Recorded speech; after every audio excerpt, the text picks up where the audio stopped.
hours driving on the highway. Far away, far away, far away. Every moment I was spending on regrets was such a waste, such a waste, such a waste. Looking on the city light.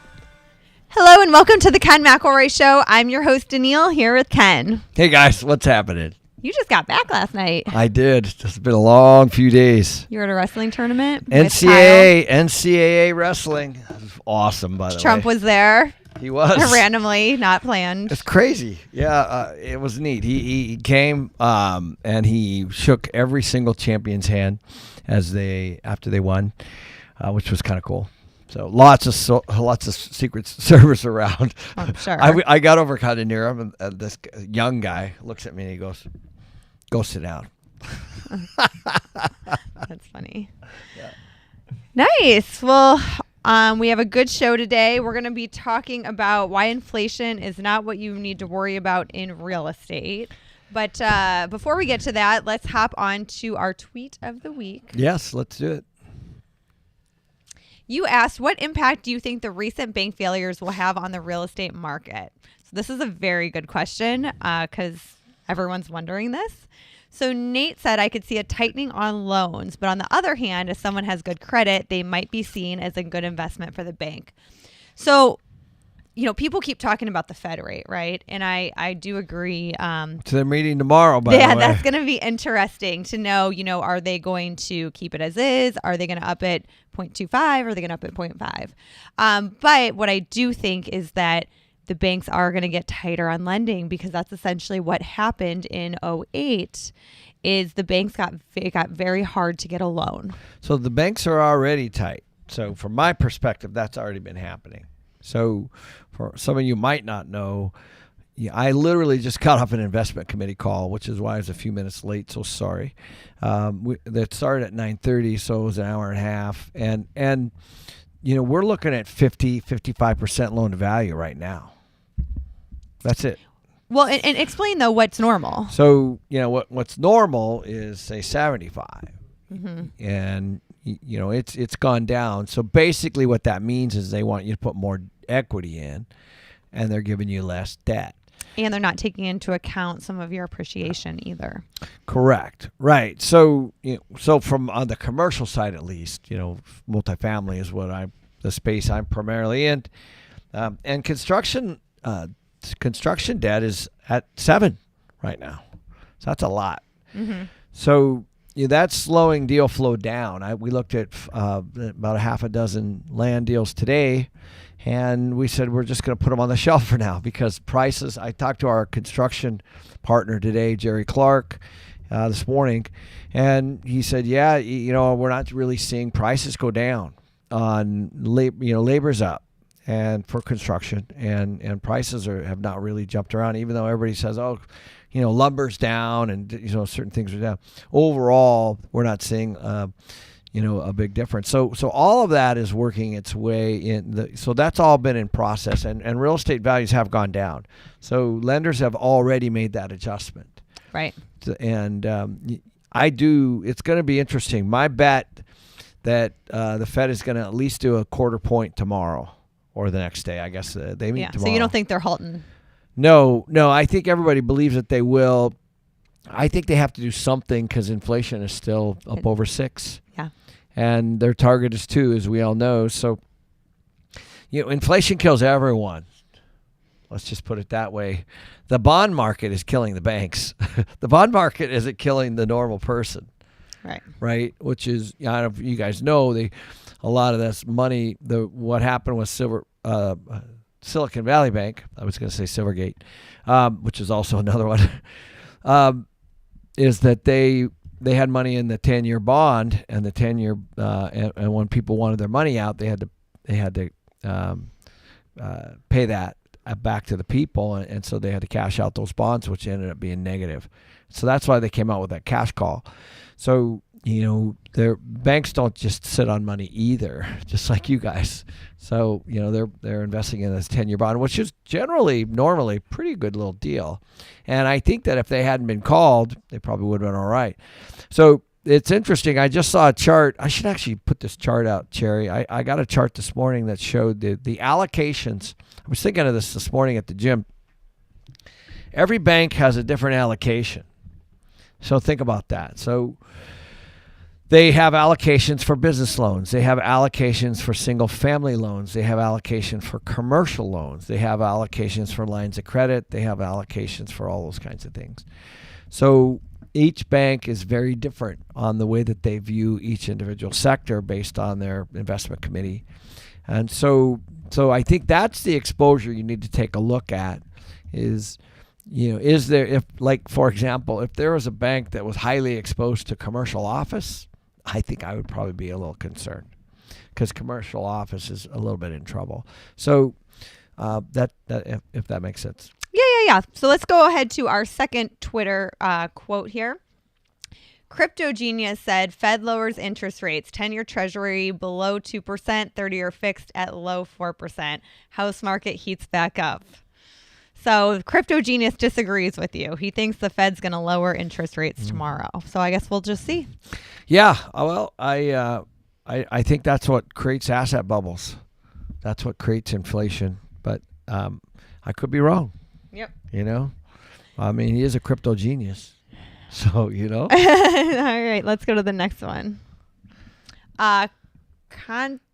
Constant says everything will take longer, even for people to get with great track records and in-bank relationships. Newer investors will have to jump through many more hoops. Not impossible, but much more time, efforts, and steps. Yeah, and that's already started. Yeah. It's already started. I mean, we were looking at houses this last night, and I found one that had $1 million price cut, $1 million. And now, obviously, they could have priced it high, significantly higher. We didn't go look at it, but that's significant. We're talking about that's quite a bit of, and there's several that are $250,000, $500,000. Of course, these are, larger customs, but even on the lower market where you were looking, we had somebody that you went from 700 to 600, and then they just took it off the market, right? Yeah. Yep. 700,000 to 600,000. And actually another one popped up today that is at 600,000. And I'm keeping my eye on that too, because I possibly might be interested if it's under 5. So. Yeah. So those are just local. That's just us looking, and it's not reflective of the whole country. But the point is if you're a banker and you're doing an appraisal today, what is your biggest concern? How much is that asset going to be worth in a year? Right. You don't want bad loans. So so how they do that is they do a lower loan, so that you have to come up with more equity. That's really what's they're hedging the market based on, and this has been going on, so it's not new just because of Silicon Valley. Well, we talk about this a lot, and Franco said, he or she thinks they're going to hike rates one more time and then start cutting. And it's interesting because they said because of the next FOMC meeting, which I'm not sure what that is, but I think, people keep wanting rates to go down so badly, but they don't really have a reason that they would. This banking thing could be a reason, but at the same time, they're fighting inflation. Yeah. What he's talking about is the Fed meeting. That's the Fed Over Market Committee. Yeah. I mean, we'll see. I just don't know why. I don't know why they would cut rates, but I mean, I'm going to start talking to Danille in acronyms. Yeah, I know, right? You guys and these acronyms. Craig said, kind of funny, Gretzky here. I can't seem to figure out where the puck is going to go. Oh, yes. So that is fair. A lot of people have some predictions about when they're going to start cutting rates, but I do think you need to ask yourself, why, right? They have to get inflation under control. So if inflation's not under control, I don't see an argument for cutting rates. Right. I mean, I haven't seen one. Maybe if you guys have something, then maybe you can tell me. But what is it? Like, what would be the argument for the Fed cutting rates other than banks failing? Yeah, which is, being bailed out by the federal government. So who cares? I mean, right? Right. So, I mean, looks like the depositors are going to be able to get their money, which is good. Those people have payroll. I have friends that had money in there and were concerned about payroll. And, that's all been resolved. But, bank failures happen. Yeah. And so I don't see it. I think a few banks that have gone sideways. I don't see it. Well, it's interesting because in times like these, when the interest rates are going up, it doesn't necessarily help the renter either. And I think that that's important to understand, because we have a lot of people saying, renters are going to be king, and all of that, right? Renters are going to be king? Renters are going to be king. How? And, well, that's what they think, because they think landlords are all going to go under. Oh. But the problem is that with increased interest rates, becomes harder for new first-time home buyers to buy too, because if your interest rate, if you're buying a house for $300,000 and your interest rate would have been 3% last year, and now it's 7% or whatever it pans out to be, your monthly payment is much more expensive. It's a lot more. Yeah. I think last I looked, the mortgage payment was up over $1,000 more per month because of the rate increases on the average home. It's really not good for anybody, the rate increases, but it is good for the average person because of inflation. Yeah, I still, again, don't see the logic behind any of that. I mean, I don't know how a renter is going to be king when people are being forced into rentals right now. So there's more demand for rentals than there is single-family housing. When single-family housing is on fire and rates were cheap and people were buying single-family houses, and that's where they were living. But now that rates are high, it's displacing people more into what's called I'm calling a renter nation. I think I did a video about this about a year ago, and it's true. It's starting to happen, and so all that does is puts more demand on the existing rental housing, and that makes rents grow. That does not make the renter king. Right. That makes the renter in not only check, but maybe even checkmate. Yeah. Well, I want to make sure, go ahead and hit the like button if you're enjoying this episode. That always helps us out. It helps us get the word out. So let's hop in here today. So we wanted to talk about, we talk a lot about inflation, and we were just talking about inflation. And so what I'm seeing a lot of, because I get a lot of our emails, is that people are trying to buy as quick as they can right now, even a mediocre or a bad deal, because they don't want their cash sitting in the bank losing purchasing power. That's fair. And it reminds me of a story a few years ago that happened. And basically a lady walked up to you. We were at an investing event, and she was telling you, she was asking you, when are you going to have another deal? Because I really want to invest in one of your deals. She had invested in some before.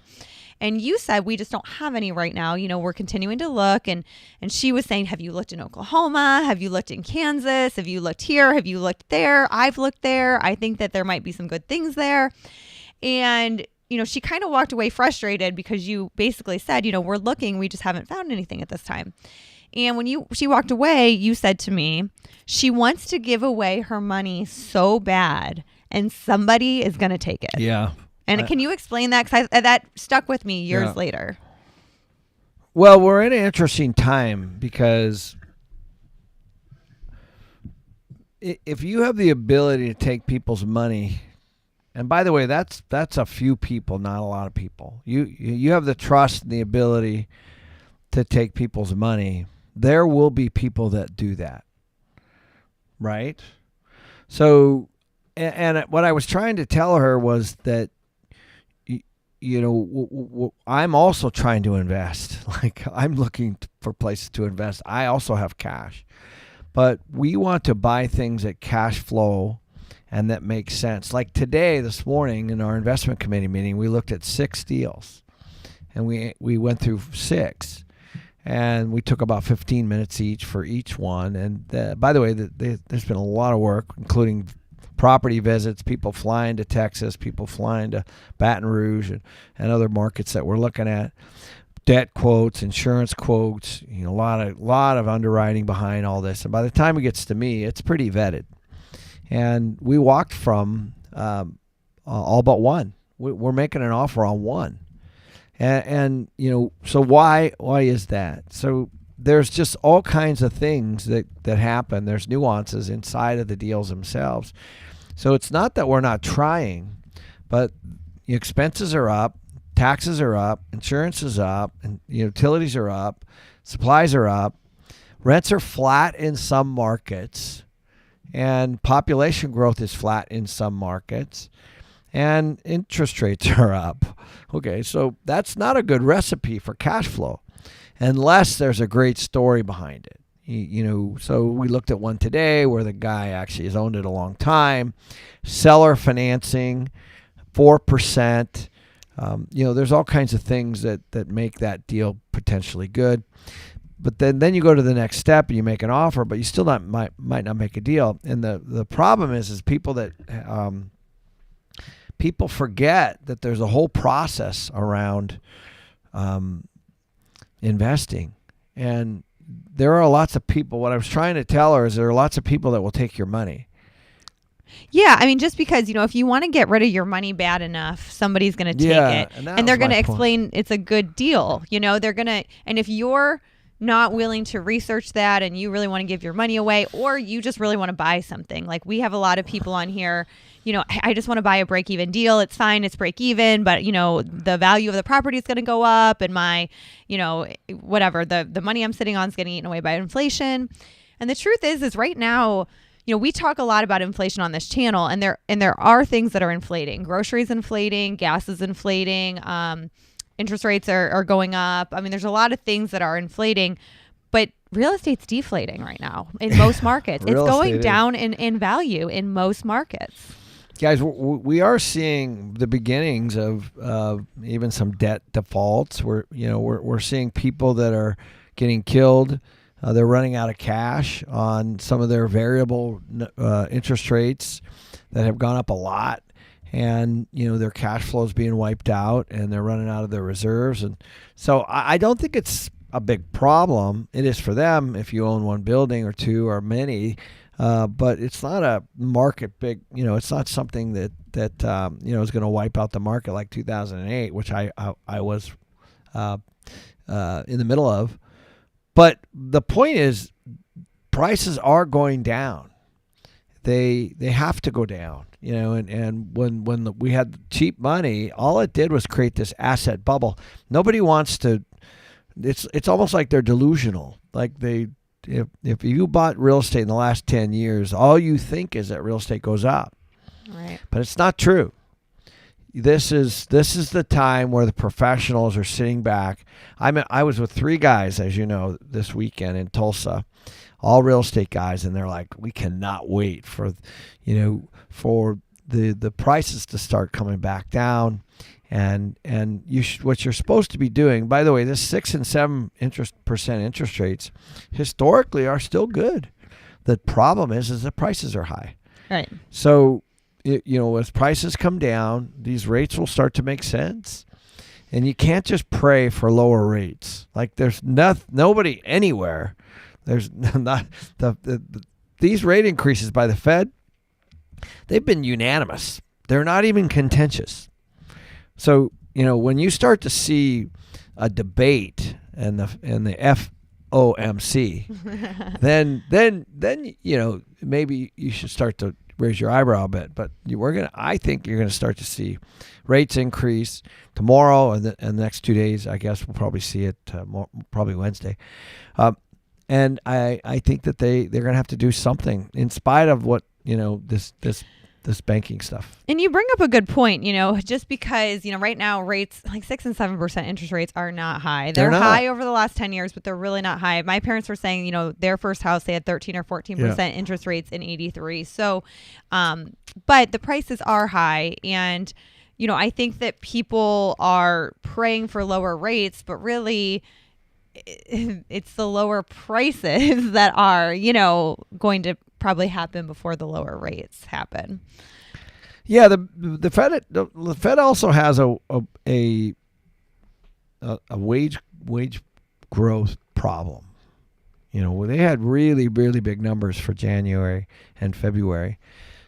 Employment's at all-time lows. So if that's also a problem for the Fed. It hasn't really shown up too much yet, but it will. Again, there's lag. We talk about lag a lot.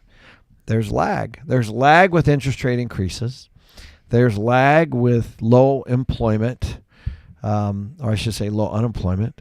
And, there's lag. And so these things are going to start coming out. And I'm telling you guys, this is the year. There's going to be a lot of disruption this year, and you haven't even seen anything yet. Well, and I think too, I always think back to '08, right? Because I was kind of too young. I was probably 24, 25 to really understand what was happening. But the movie The Big Short, how strippers are talking about getting second houses and being able to rent them. Remember in the movie? Yeah, So basically everybody is like talking about real estate.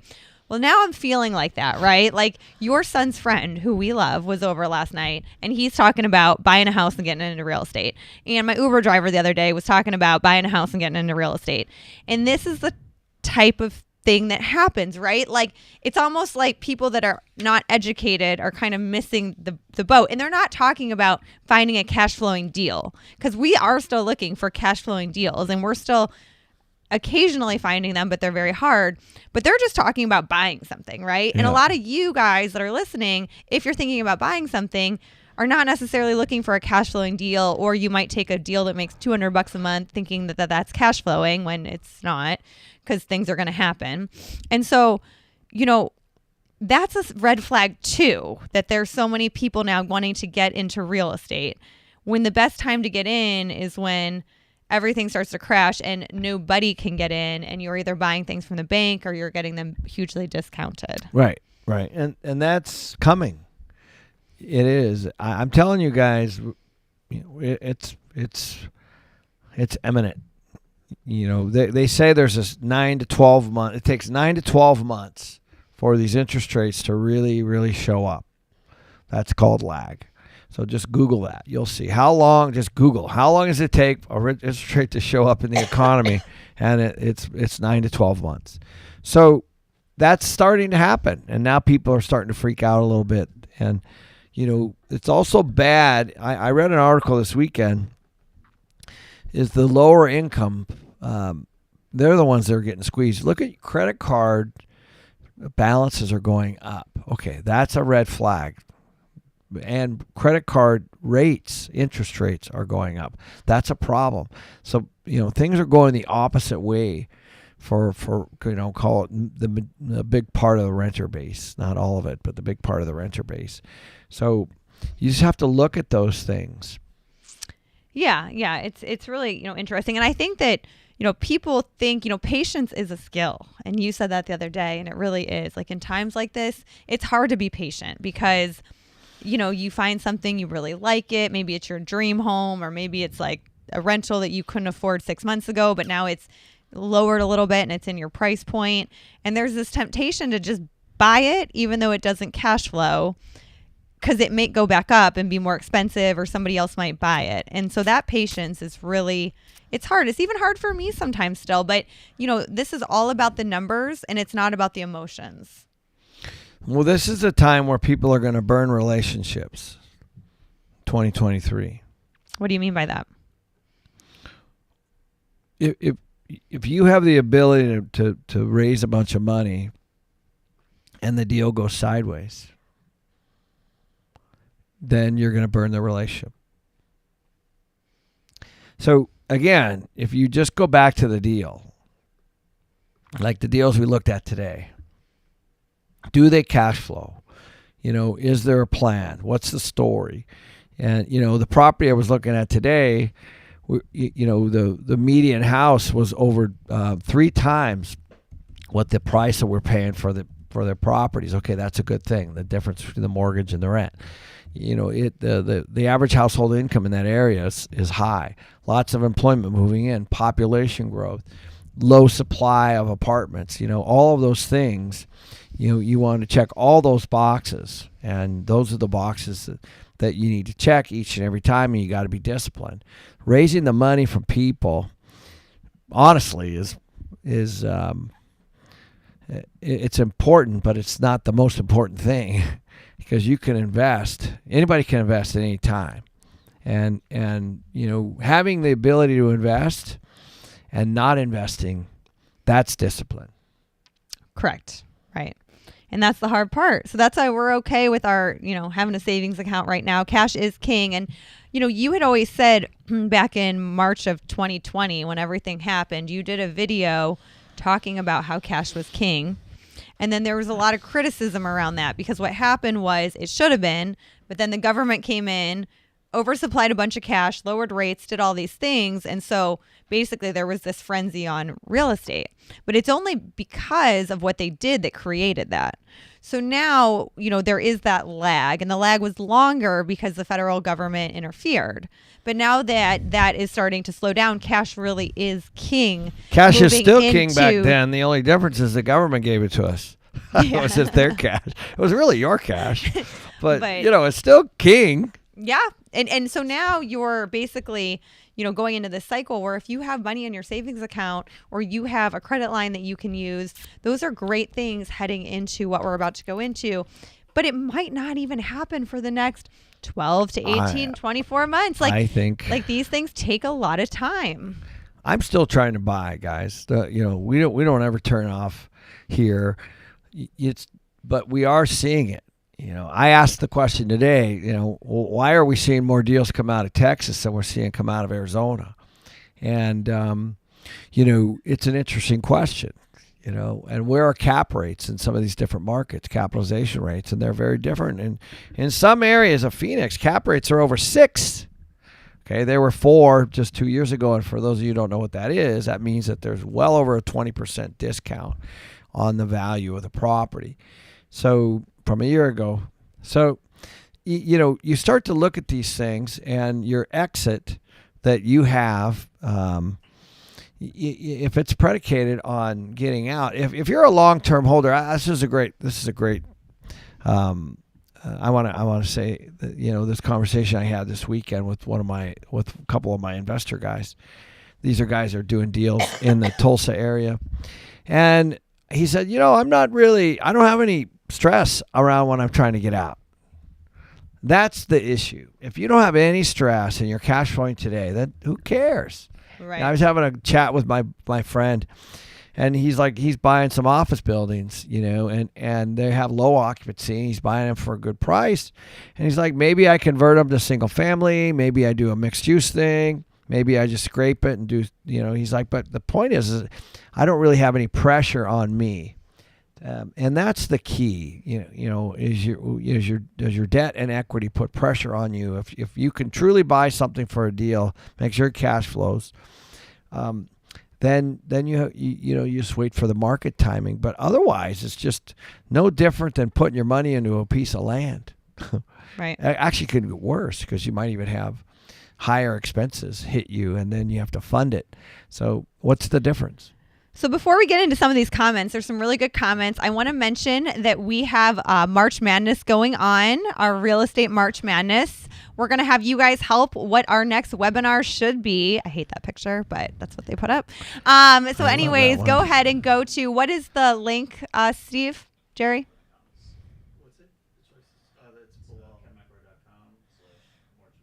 So it's at kenmcrory.com/March Madness to check that out. Love when you guys join the webinar, so it's awesome for you guys to help pick that out. So we had a couple interesting comments on here. One was from Dan, and he said, don't forget that student loans are going to be due here. Good point. And I think he said by June. Wow. Yeah, in June. So we're going to have, so he thinks that, and I think it's a good point, that could speed up some of this, people not having enough money to put back into the economy on goods and services. Yep. Never thought about that one, but yeah, that's a really good point.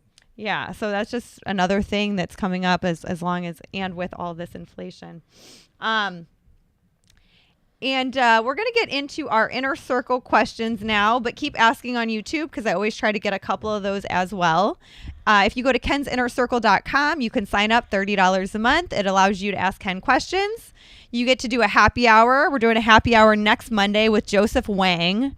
Be super interesting. You want to touch on that at all? Well, first of all, you're going to love this guy. You guys are wondering about the Fed. He used to work there. His email is thefedguy.com, I think, or .org or something. Anyway, he wrote a great book on central banks, and I can't wait to chat with him because he was a market maker, which means that he would he was buying and selling for the Fed, and also he was part of whether or not they should increase rates or not. So he's super smart. I can't wait to have him on. This is going to be good. Yeah, and you have to be an Inner Circle member. It starts at 5 o'clock next Monday, and you'll be able to ask him questions. It's very interactive. Yeah. And by the way, he's going to come to Limitless. Yeah. Yeah. Awesome. So, which I'm excited about. I saw him speak, and he has a great presentation. And it's interesting because a lot of people bash on the Fed, and he works at the Fed or worked, and so he doesn't. He's like, well, let me tell you what the Fed has done. Right. And so it's a great perspective. Absolutely. All right, so let's hop into these questions. So let's start with one from YouTube because I actually really like this question from Chuck Norris. He's asking... Not the real Chuck Norris, is it? Hey, it might be. You just never know who's watching. Jesus. But anyways, he wants to know what's the ideal cash flow on a property? Because we had somebody come in a little bit ago, and he's only making $200 a month on the property. First of all, if this is the real Chuck Norris, I better answer this correctly. So for you youngsters, just Google who Chuck Norris is. Anyway, so here's what you got to look at. So I had this great conversation with a friend of mine the other day, and I said, "What are you doing with your money?" And it was a woman, and she's like, "Well, I'm putting it into T-bills. They're paying about 4%." So I'm like, "Oh, that's interesting." So, all right. So let's say you have $100,000, you stick it into these government, bonds, or let's say, and they're paying out 3.5 to 4%. Let's right now. Okay. So that is what you're competing against. That's important to know, because whether it's your money or somebody else's money, that's a pretty safe option. Okay. So let's call 3.5 to 4% the floor, right? So whatever you're investing in has to pay a lot more than that, because now you're getting into risk. You're buying real estate. You're putting some debt on it, perhaps. You're managing the tenant, perhaps, or many tenants. Or you're managing all the operating expenses, and you're trying to figure out what the net cash flow is. So if it's $200 a month, I think, was that the number? Then that's $2,400 a year, if that's the number. Then you have to back into how much you have to put down to get that. So if you had to put down $100,000, that's a 2.4% return. So hopefully that makes sense. So 2,400 against $100,000 is 2.4%.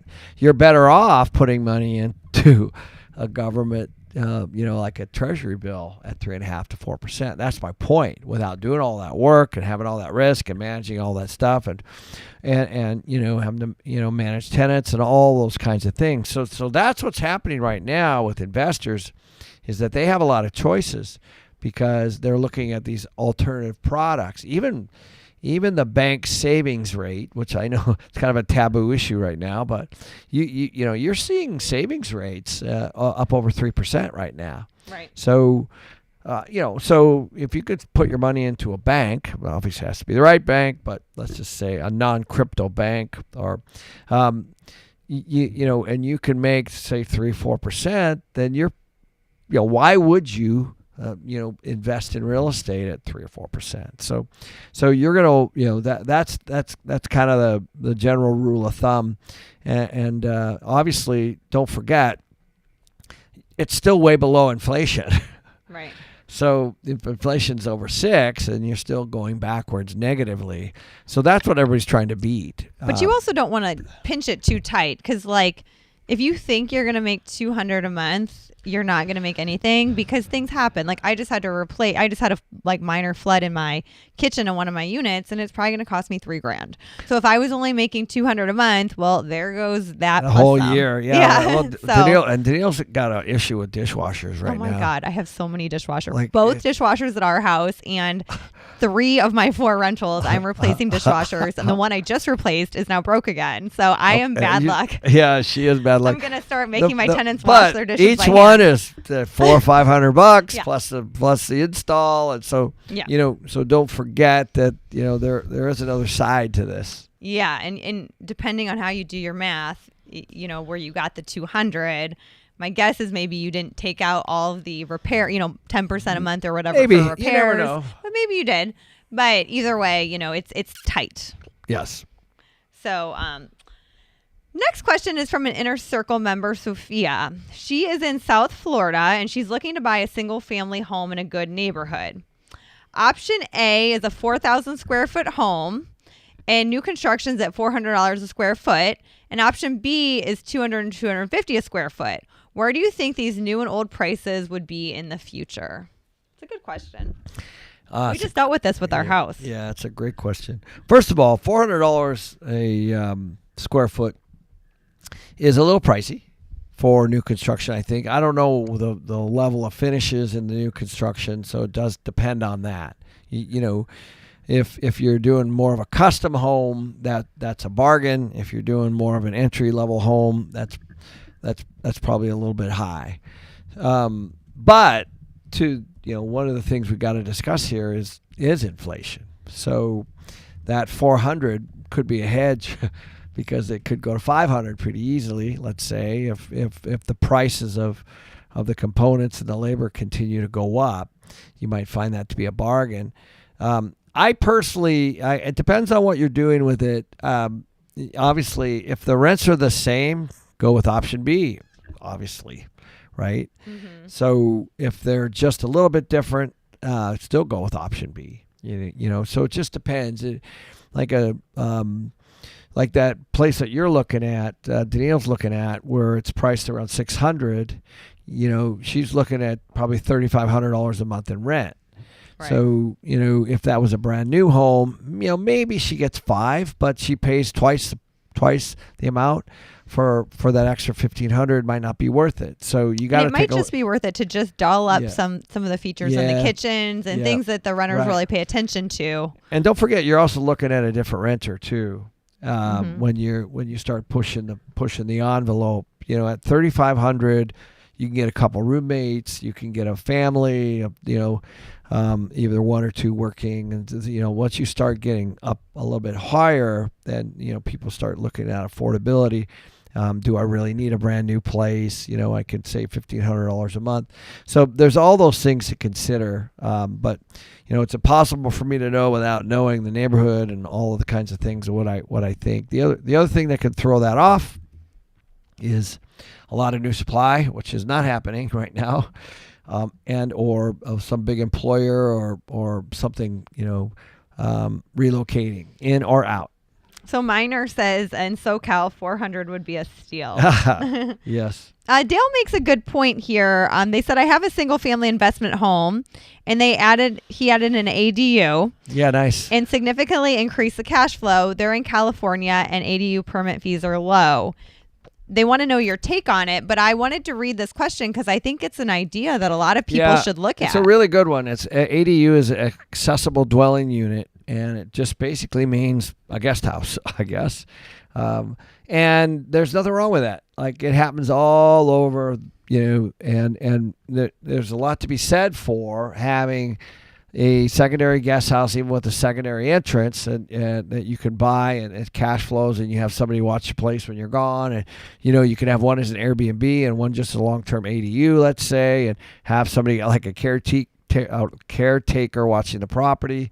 But the ADU, or it's basically just adding an extra place to rent, but it's really, really good.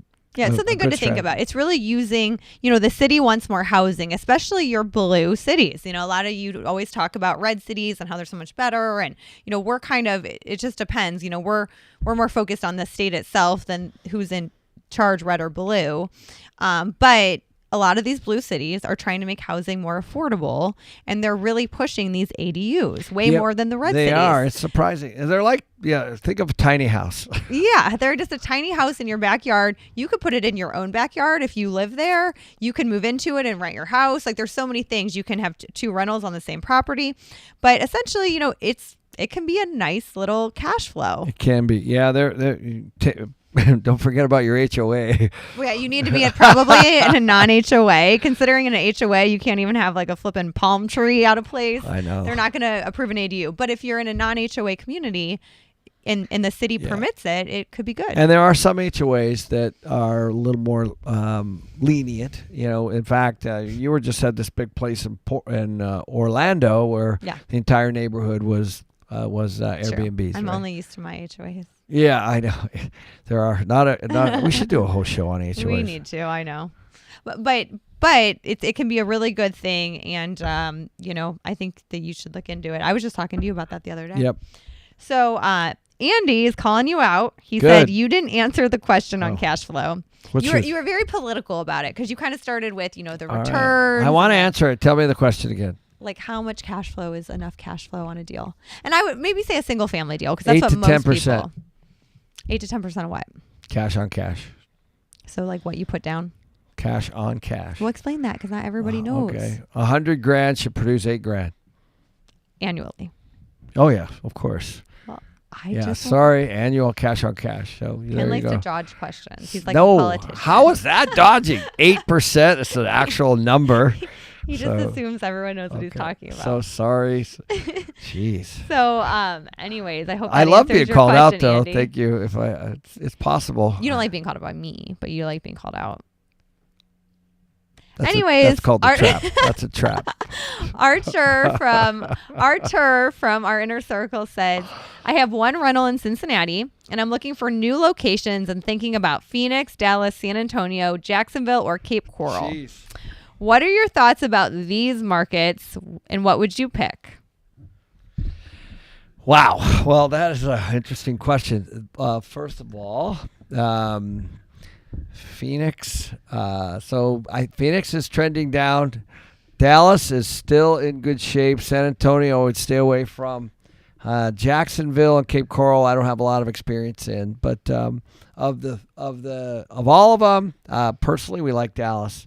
And why? Because of population growth, employment growth, and although Phoenix over the long term is going to be good, but right now prices are coming down in this market. Right. And that was his next question. Is now a good time to buy? And basically, it's always a good time to buy if you can find a cash flowing deal, but they are hard to find right now. Yeah. And by the way, if it's just for you to move to, I'm super partial to Phoenix. Yeah. I just love it. I think Florida has too much humidity. I don't particularly want to live in Dallas or Texas. Sorry. But I think Arizona's the best. I know. I do too. All right. Steve from the Inner Circle wants to know, last year I recast my mortgage and paid down my personal home to $99,000. Nice. Yes, I know it's counterintuitive, but it gives him comfort. I then took out a HELOC in case I found an opportunity in multifamily. Given you have gone away from hard money due to increased rates, is the same with using a HELOC given that it's tied to the Fed rate? And that actually answers a lot. Like there was some conversation going on in our YouTube chat about this as well today. Okay. Well, first of all, I love the first part of this. I love the whole question, but the first part is awesome. Congratulations. That means you've got a bunch of equity, and what he's done is he's gone and gotten approved to be able to draw down equity against what he's got on his personal home. So essentially, it's a line of credit on his home, right? So that's the first part. Congrats. And then the HELOC is a little more complicated. That's just a cost of capital issue. So you got to take a look at your cost of capital. So the cost of capital in the form of a HELOC is going to be whatever the bank does. Like you went through this yourself, right? When you got your HELOC? Yes. What was the rate at the time? I don't remember what the HELOC rate was. Yeah. It was low. It's higher though than to the traditional mortgage. Typically, it's a little bit higher. Yeah, it was higher than the mortgage, but it was yeah. So one is if you go to get hard money and you're getting it from somebody, there's typically a pretty hard time frame around it. That's the big issue. Is it that whoever that is, whoever company it is or individual, they want it back probably within a short period of time. If they don't, then that's different. But the HELOC, you kind of have your own choice because it's now against your own place. The one issue would be the variable side of that. Where are rates going to go? Are they going to go north? Are they going to go south? Yeah, it's scary to put, on a HELOC. It can be scary to put a lot of debt on a HELOC because it can be variable. But you have to look at the terms of the HELOC. So I put on $50,000 on my HELOC to purchase my last property. And I had it there variable for about a year and a half because the rates weren't doing much. This was back a couple years ago. Well, then, as you know, the rate started to climb. So I looked into my options on my HELOC, and I don't know if they're all like this, but for mine, the line itself was $100,000. I had used 50 of it. I was able to lock it in for a higher rate. So I think my HELOC at the time was at 4.5%, and I was able to lock it in at 5.5%. Yep, I remember that over combo. a 10-year period. So basically, I now have a locked-in home equity loan, essentially, that's $50,000 over a 10-year period. So I took a higher interest rate, which at the bank, they kept telling me, like, are you sure you want to do this, ma'am? I mean, you're going for a higher rate. And I'm like, yeah. I'm like, I think rates are going to keep climbing. And they're like, yeah, but traditionally they don't with the HELOCs. Not every time that it moves does the HELOC have to move. Well, now I look like a genius because now my HELOC is, way over 5.5%. And it could have gone the other way, by the way. It could have. No, but here was the thing on my HE loan, I'm allowed to refinance it in the 10 years. Right. 2 times. I remember that. So if the rates go down, I can lower it. Correct. 2 times. That was why you did it. You hedged the upside. Yep. And you said, well, I got 2 opportunities to refinance if it goes down. Right. And so I think it's important if you guys are signing up for a HELOC to know the rules of your bank, because that way, if you're going to put a big amount on it, like $250,000 or $100,000, you know that you can lock in a rate, and now I don't have access. So I lost my ability to have that full HELOC. So now I only have a $50,000 HELOC. So in order to, even if I paid it off tomorrow, I'd have to fully reapply for a new HELOC. So I did take a hit on my credit line, but because I locked in the rate, it was worth it to me. Well, in your particular case, I remember the conversation because you and I were chatting about it. I said I would do it. And because you had that opportunity to refinance if it went down, and you were hedging the what you wanted was certainty. Yes. That's what you wanted. You wanted to know what your mortgage payment was going to be in 5 years. Yes. That's what you wanted. And I think that's the important message is going into these uncertain times, I think it's important that you understand what your monthly payment is going to be. Yeah. That's really, really, really important. Well, it can be really scary, those of you thinking about buying, putting $250,000 down, because this was going on in the YouTube chat, on a HELOC, right? Without knowing your options, because having $250,000 on a variable loan with interest rates doing what they're doing right now, your monthly payment could be wildly different, in a year or 2 from now than it is right now, than it is currently. So I do think, before getting into anything like that, you really need to know what your options are, because we talk a lot on this channel. You really need that fixed rate debt. But on the other side of that, let me give you the contrarian side. Having the ability to be able to have a $250,000 line of credit against something you own gives you a lot of power to be able to go out and cut deals. So if you can buy something, that's distressed from somebody else, turn it around, then it becomes a short-term vehicle for you while you're doing that. So, does that make sense? Yeah. So, it's, if you're buying something locked and loaded with a renter in there, then you're right. It's good to hedge your mortgage payment, but it's also a tool to go out and be nimble, be able to buy something, that maybe is that has a lot of equity in it, and you go in and take, just take them out, with a 100% cash out deal of some sort. Yeah, absolutely. And I just think if it's important, if you're going to use your home equity line in that way, which I have before, then you just need to make sure you're able to get a loan on the property, because as we were saying, loans are getting harder to get and everything else, and you don't want to be stuck in a long-term non-fixed rate situation. Danille was using hers specifically for down payments. Yeah, that's all I've really used mine for. That's what she used hers for. Yeah. Right. And then you made it so that you were paying them off within the year. Right. Yeah. Paying off within the year or refinancing out of them. Yeah. So that was the thing. They weren't long-term HELOC. Right. Her exposure was limited. Her outside period was 12 months. Well, and what I'm afraid some people are doing is, oh, this is so great. I can buy this with my HELOC. Then when it goes up, I can sell it and then pay off my HELOC, and then we're all good. And it doesn't matter if, the interest rate goes up. But, that's once again betting on the market and hoping that everything keeps going up. Right. It's a great question. Yeah.